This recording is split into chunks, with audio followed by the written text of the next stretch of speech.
Hello dear, अगर आप चाहते हैं स्टाफ नर्स का एक सीट लेना तो आपको प्रतिदिन करना पड़ेगा मेहनत।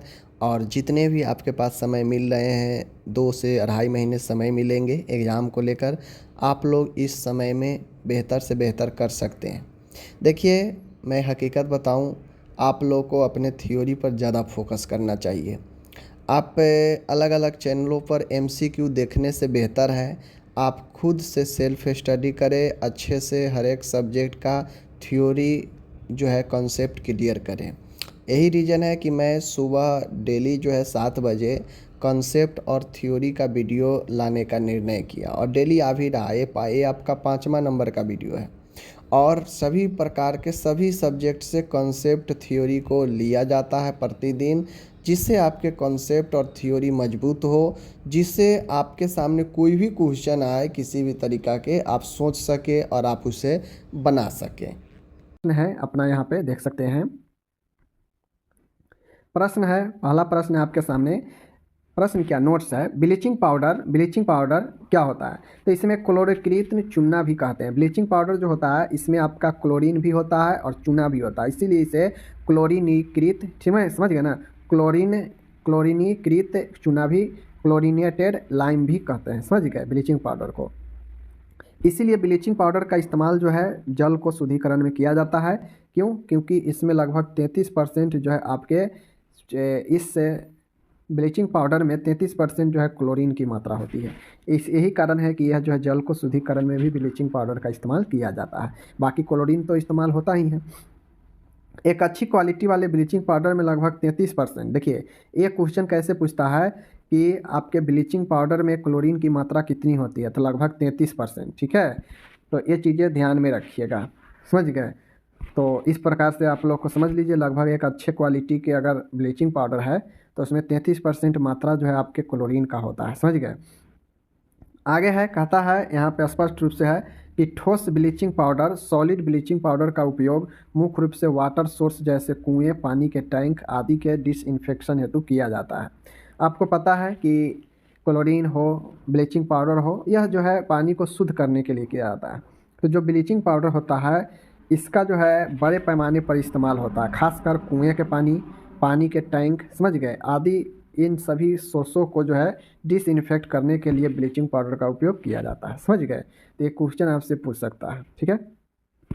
आगे चलिए, पोटेशियम परमैंगनेट जो होता है इसे प्रायः लाल दवा के नाम से भी जानते हैं। तो आपसे एग्जाम में पूछेगा कि पोटेशियम परमैंगनेट को इनमें से किन नामों से जानते हैं, तो लाल दवा, पीला दवा, हरा दवा ऐसे लिखा रहेगा, समझ जाइएगा कि पोटेशियम KMnO4 होता है और इसे लाल दवा के नाम से भी जानते हैं। बीज संक्रमण हेतु इनके 1:5000, ठीक है, 1:5000 से 1:10,000 सांद्रता वाले घोल का यूज किया जाता है।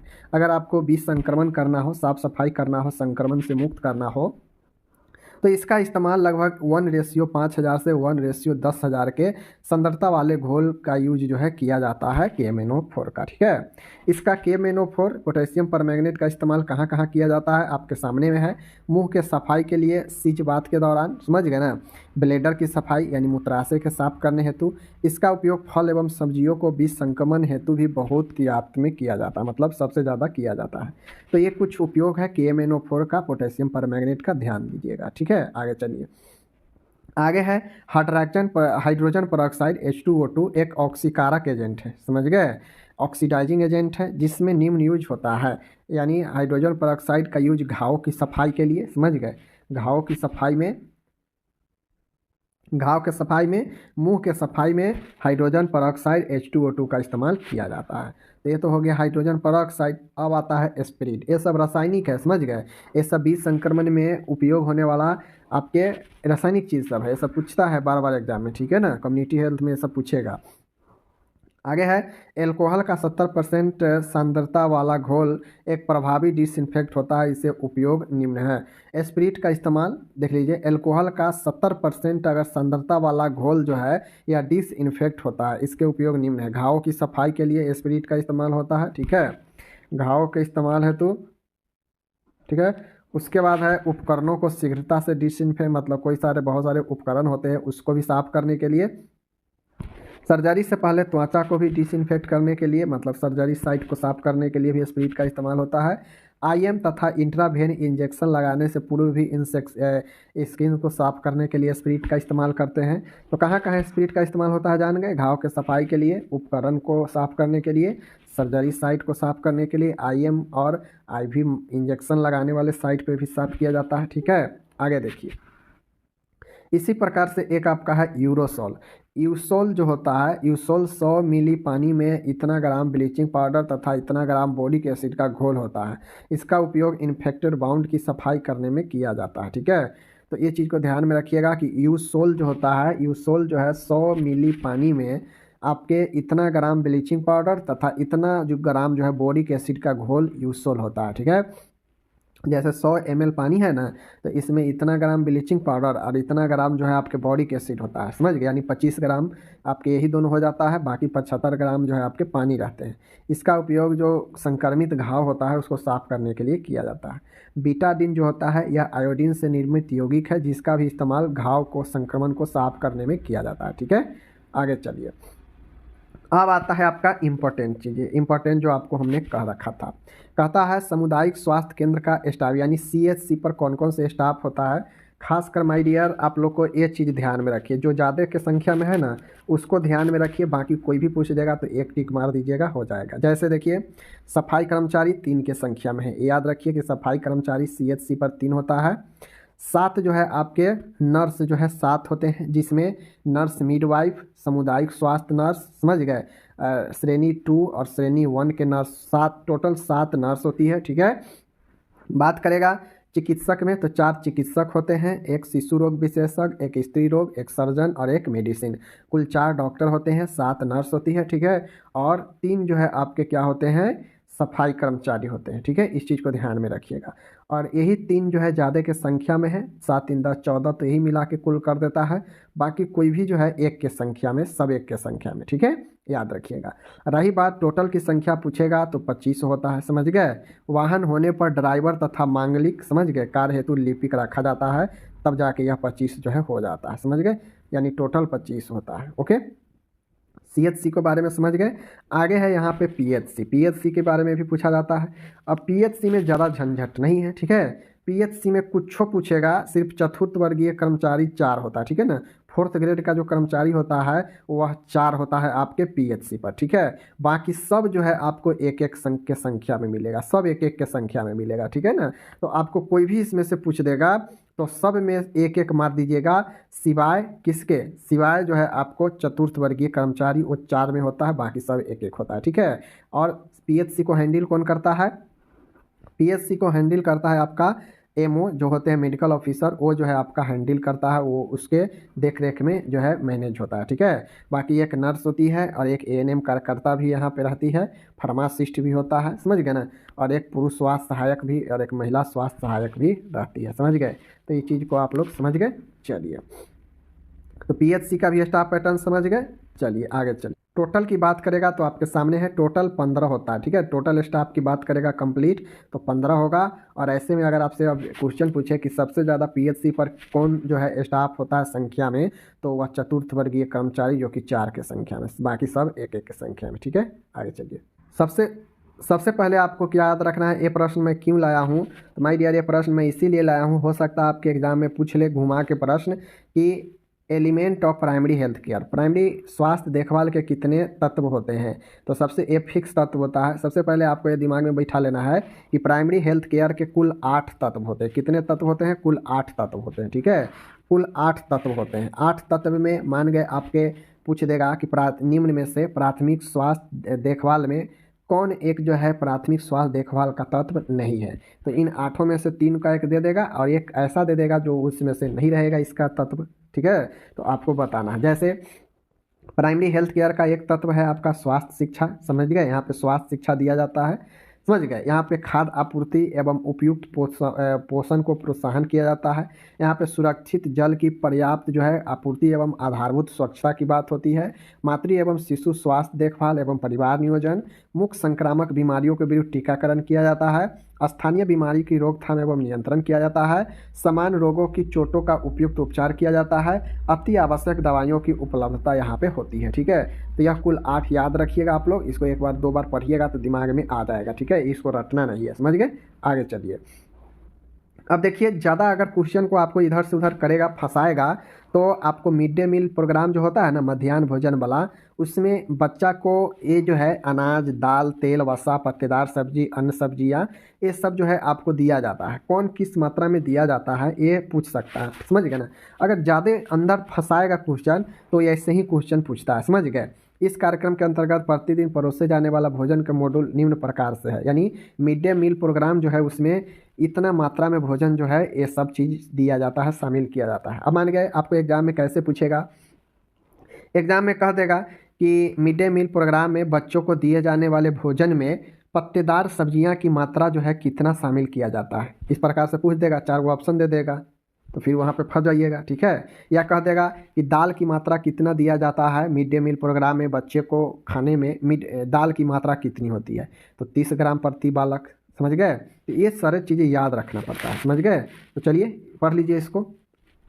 अनाज की बात करेगा तो चूँकि अनाज आपका आता है, आपका चावल, गेहूँ में ये सब आता है, तो 75 ग्राम प्रति बालक जो है आपके अनाज दिए जाते हैं। ठीक है, अनाज जो है 75 ग्राम, सबसे ज़्यादा तो आदमी चावल या रोटी न खाता है, दाल सब्जी तो कम खाता है, तो अनाज 75 ग्राम प्रति बालक, याद रखिएगा। अनाज सबसे ज़्यादा तो सबसे ज़्यादा, दाल थोड़ा उससे कम लोग खाता है, समझ गए, तो दाल जो है 30 ग्राम प्रति बालक, सब ग्रामे में है, किलो में नहीं है। तेल व वसा की बात करेगा तो तेल व वसा कम ही सब खाता है, तो 8 ग्राम प्रति बालक, समझ गए। बाकी पत्तेदार सब्जियां, अन्य सब्जियां 30 ग्राम प्रति बालक। तो देखिए इसको याद करने में ज़्यादा झंझट नहीं है। ठीक है, क्वेश्चन आपसे पूछेगा ना, तो क्वेश्चन तेल, वसा, अनाज और उसके बाद जो है आपके ये तीनों तो सेम है, चाहे वो दाल की बात करे, चाहे सब्जी पत्तेदार की बात करे या अन्य सब्जी की बात करे, सब 30-30 ग्राम है। ठीक है, सिर्फ 12 क्या है, अनाज वाला याद रखिएगा कि भाई अनाज 75 ग्राम प्रति बालक से दिया जाता है, समझ गया। तेल वसा 8 ग्राम प्रति बालक दिया जाता है, और बाकी दाल हो गया, पत्तेदार सब्जी हो गया, अन्य सब्जी हो गया, सब 30-30 ग्राम के प्रति बालक मात्रा से दिया जाता है। बस यही याद रखिएगा। ठीक है, क्योंकि प्रश्न कैसे पूछ देगा ये चीज़ को आप नहीं समझ सकते हैं। इस कार्यक्रम के अंतर्गत प्रत्येक बच्चे को 200 दिनों तक पूरक आहार दिया जाता है। हाँ, अब एक भी क्वेश्चन आ गया, ये भी क्वेश्चन बन जाएगा। क्वेश्चन ये भी पूछ देगा कि मिड डे मील प्रोग्राम में बच्चे को साल भरों में कितने दिनों तक का पूरक आहार दिया जाता है, तो 200 दिनों तक, समझ गए, याद रखिएगा। ठीक है, आगे चलते हैं। अब यहाँ पे एक बहुत ही अच्छा प्रश्न है चाइल्ड हेल्थ में। अब आपसे नॉर्मली जो है ये पूछ सकता है, माय डियर, नॉर्मली ये पूछ सकता है कि बच्चे की खुराक की तैयारी कैसे करते हैं, मतलब बच्चे में जो दवाई देते हैं। अब एक एडल्ट का जो दवाई होगा वो तो बच्चा में नहीं दे देंगे, तो बच्चे के दवाई देना हो तो एडल्ट के जो डोज है उससे हम कैसे निर्धारित करेंगे बच्चे के डोज को, समझ गए। तो इसके लिए कुछ फार्मूला आता है, उस फार्मूला को आप ध्यान में रखेंगे। एक होता है क्लार्क का नियम, एक होता है आपका यंग का नियम, एक होता है काउलिंग्स का नियम। तो मैं आपको यही कहूँगा कि एग्जाम में क्वेश्चन पूछेगा तो यंग पर ही ज़्यादा पूछेगा, क्लार्क पर नहीं पूछेगा। क्लार्क पर अगर पूछेगा भी तो बस आप काउंसलिंग वाला को हटाइए, इसको काटिए। ठीक है, क्योंकि एग्जाम में पूछा जा सकता है। मैं आपको बार बार कहता हूँ, सेंटीग्रेड से फ़ारेनहाइट में, फ़ारेनहाइट से सेंटीग्रेड में पूछ सकता है सवाल। ठीक है, सवाल आपका पूछ सकता है बच्चों के खुराक तैयार करने में डोज निर्धारण करें, इस पर पूछ सकता है, जो कि अभी यहाँ पे बता रहे हैं। तो देखिए बच्चे का जो खुराक तैयार करना है, अगर क्लार्क नियम दे देगा, अगर नियम दे देगा तो आपको उसी नियम पर बनाना होगा। तो क्लार्क के नियम से अगर पूछ देगा तो इसमें बच्चों का वजन के आधार मानकर डोज की गणना की जाती है। यह नियम सभी उम्र के बच्चों पर लागू होता है। ठीक है, जैसे देखिए बच्चा का खुराक निकालना है तो आपके एग्जाम में दे देगा कि बच्चा का भार पाउंड में इतना है। ठीक है, और वयस्क का जो डोज है वह अगर 500 mg है, ठीक है ना, अगर बच्चे का 500 mg है, एडल्ट का अगर डोज अगर 500 mg है, ठीक है, तो आपको डोज के जगह पर क्या लिखना है, मात्रा के जगह पर, वयस्क के मात्रा के जगह पर यही 500 यहाँ पे लिखना है। ठीक है, यह 150 फिक्स है, 150 यह फिक्स है। और बच्चा का जो भार देगा ना, आपको क्वेश्चन में दे देगा कि इतना पाउंड है, तो बच्चे का भार पाउंड में ही ऊपर लिखना है, नीचे 150 और इंटू में वयस्क की जो मात्रा होगी उसको लिखना है, समझ गए। तो जाके आपके बच्चों की खुराक निकल जाएगा क्लार्क के नियम से। ठीक है, अगर यंग के नियम से अगर पूछ देगा, यंग के नियम थोड़ा आसान है, बच्चा का खुराक निकालना है, तो अगर बच्चा का पूछ देगा कि 12 वर्ष के बच्चों में एक एडल्ट को अगर 400 mg दिया जाने वाला है दवाई, तो 12 वर्ष के बच्चों में हम कितना डोज देंगे? ये 400 mg तो हम बच्चा में नहीं दे देंगे क्योंकि यह एडल्ट का है। तो बच्चा में कितना देंगे 12 वर्ष के बच्चे में? तो 12 वर्ष के बच्चे हैं, खुराक निकालने के लिए बच्चों का उम्र ऊपर में तो 12, ठीक है, ऊपर में बटा बच्चे के उम्र प्लस 12, तो बच्चे की उम्र कितना है 12, ठीक है, और प्लस में कितना कर देंगे 12, ठीक है, और इंटू में व्यस्त की मात्रा 400, तो 400 कर देंगे, ठीक है। अब आप जो है इसको आराम से निकाल सकते हैं, हो जाएगा 12 और ये हो जाएगा 24 यानी, और इंटू में 100, तो 12 दूना 24 और इधर 200 यानी 200 जो है mg हम जो है बच्चा को 12 वर्ष के बच्चा को 200 mg देंगे, ठीक है। तो इस प्रकार से आप यंग के नियम या फिर कलार के नियम दोनों याद रखिए, कोई बड़ी बात नहीं है। कलार के नियम में बस बच्चा का भार ऊपर में और बत्ता में 150 इंटू में व्यस्त की मात्रा।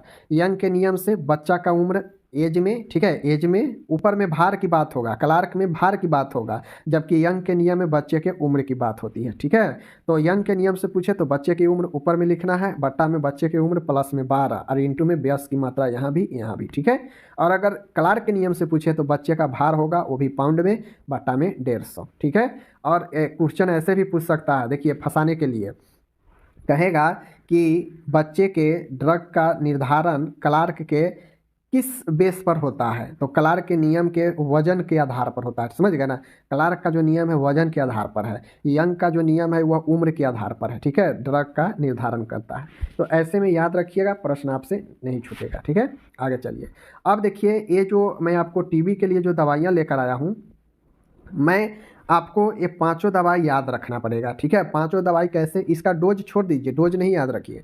पांचों दवाई कैसे याद रखना पड़ेगा? तो पांचों दवाई इसलिए याद रखना पड़ेगा क्योंकि आपको हो सकता है कि कह देगा कि टीबी में निम्न में से कौन सी दवाइयां हैं जो टीबी के उपचार में काम में नहीं आती है। इनमें से आपको जो है 3 दे देगा जो काम में आता है और 1 दे देगा जो नहीं आता है, ठीक है। तो आपको जो है टिक मारना पड़ेगा। तो आपको ये पांचों जब नहीं याद कीजिएगा तो कैसे आप पता छांट पाइएगा, ठीक है ना। तो इस प्रकार के क्वेश्चन पूछ सकते हैं, ठीक है। तो आप यहाँ पे याद रखने के लिए आप जो है क्या याद रखिएगा, PRISE, ठीक है, PRISE प्राइज, ठीक है, प्राइज याद रखिएगा। प्राइज का मतलब होता है P फॉर पैराजीनामाइड, ठीक है, P for pyrazinamide, R for rifampicin, I for isoniazid, ठीक है, S फॉर स्ट्रेप्टोमाइसिन और E फॉर इथाम्बुटोल, ठीक है। प्राइज याद रखिएगा।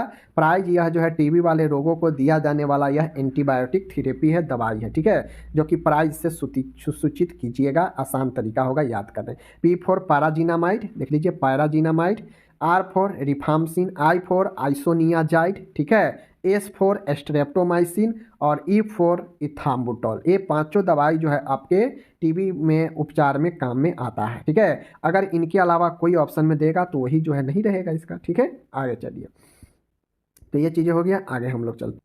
अब यहाँ पे कुछ चीज़ें हैं मिडवाइफरी का, समझ लीजिए। माय डियर, ऑब्स्ट्रक्टिव हिस्ट्री प्रस्तुति इतिहास में ग्रेविडा का मतलब होता है, ग्रेविडा से तात्पर्य है किसी महिला द्वारा गर्भवती होने की संख्या। तो आपसे देखते होइएगा, प्राइमे ग्रेविडा होता है, मल्टी ग्रेविडा होता है, नूली ग्रेविडा होता है, प्रीमेपरा होता है, मल्टीपरा होता है। तो आपको ये सब चीज़ जो है हो सकता है पूछ देगा, तो इसके लिए याद रखना है। ग्रेविडा क्या कहता है कि महिला कितनी बार प्रेगनेंसी हुई है उसकी संख्या को बताता है। तो चलिए देखते हैं।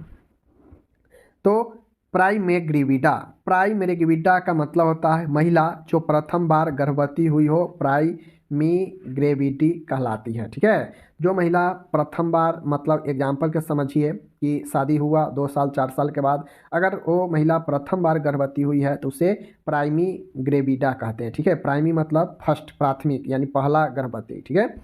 मल्टी ग्रेविडा का मतलब, मल्टी का मतलब समझते हैं, मल्टी मतलब होता है बहु, 2 या 2 से ज़्यादा। महिला जिसने 1 से अधिक बार गर्भधारण किया हो मल्टी ग्रेविडा कहलाती है। तो 1 से अधिक बार का मतलब क्या है, 2 या 2 से अधिक बार, वही ना। तो मल्टी ग्रेविडा यानी 1 से अधिक, यानी 2 या 2 से अधिक।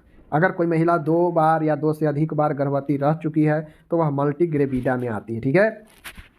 नूली ग्रेविडा का अर्थ होता है महिला जिसने 1 बार भी गर्भधारण न किया हो। नल मतलब क्या होता है, खाली, मतलब 1 बार भी प्रेग्नेंट नहीं हुई है। तो जो महिला अगर 1 बार भी अपने ऊन में गर्भवती नहीं हुई है तो उसे नूली ग्रेविडा कहते हैं, ओके।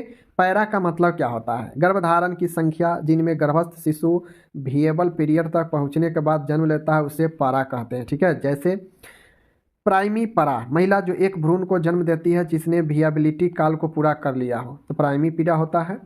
मल्टीपरा का मतलब तो ऐसी महिला जिसने 2 या 2 से अधिक शिशुओं को जन्म दिया हो, वह मल्टीपरा होता है। तो प्राइमरी परा जो एक बच्चा होता है, जो जुड़वा बच्चा या ज़्यादा बच्चा होता है, उसे मल्टीपरा कहते हैं। समझ गए ना?